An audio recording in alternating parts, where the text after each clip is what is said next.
بسم الله الرحمن الرحيم، والصلاة والسلام على رسول الله وعلى آله وأصحابه واتباعه إلى يوم الدين. أما بعد،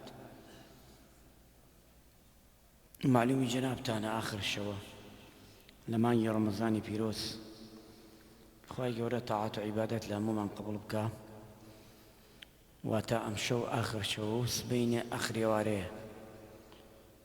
خوای گەورە جەزای هەموو لایەکمان باتەوە و تاعات و عیبادەتمان لێ قبوڵ بکە ئینشاءالله. تەمەنمان پڕ خێر و بەرەکەت بکە، شفای نەخۆشەکان و دوعاکانمان قبوڵ بکە گشتی ئینشاءالله تعالی برایەتی و خۆشەویستی و یەکڕێزی لەنێومان زیاد بکە. گردنی یەکتری ئازا بکەین باشە ئینشاءالله تعالی، چونکە مانگێکاین بەیەکەوە ئەگە قسەیەکمان کردبێ بە تایبەت من ئەگە وشەیەکم وتبێ برایەک خۆشەویستێک کەسێک دڵی گران ببێ من داوای لێ بردنی یەکەم و گردنم ئازاکە و منش گردنی هەمووتان ئازا دەکەم ئینشاءالله تعالی.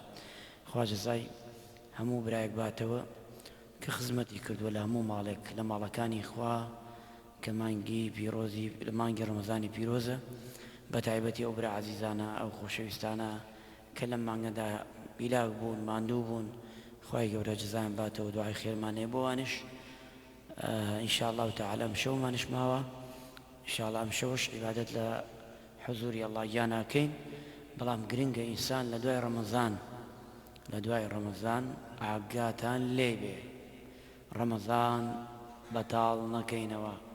ئێستا توای ڕەمەزان ئەم شەو دەفتەرمان داخرێ، سبە شەو تر جەژنە، ئێتە دوای جەژن و دوای شەو ڕۆژی ڕەمەزان ئێتە بزان کار و کرداری ڕەمەزانت چەندێ بڕەکە.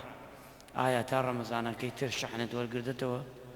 ئایا لەسەرم عیبادەتەی یا هەڕاستەوە خۆتر بەهار هاتوو ڕووەکەیتەوە دەشتە و هەموو جاران دەسەکەینە گوناح و تاوانە کە ئەنەما ئێمە نەبووین کە ڕەمەزان 30 ڕۆژ بە ڕۆژوو بین و 30 ڕۆژ تەراویحمانە کرد و 10 شەو دوعای خێرمانە کرد و ئەپاڕاینێ لەخوا کە ئەنەما ئێمە نەبووین، وریابین لەو کەسانە نەبین.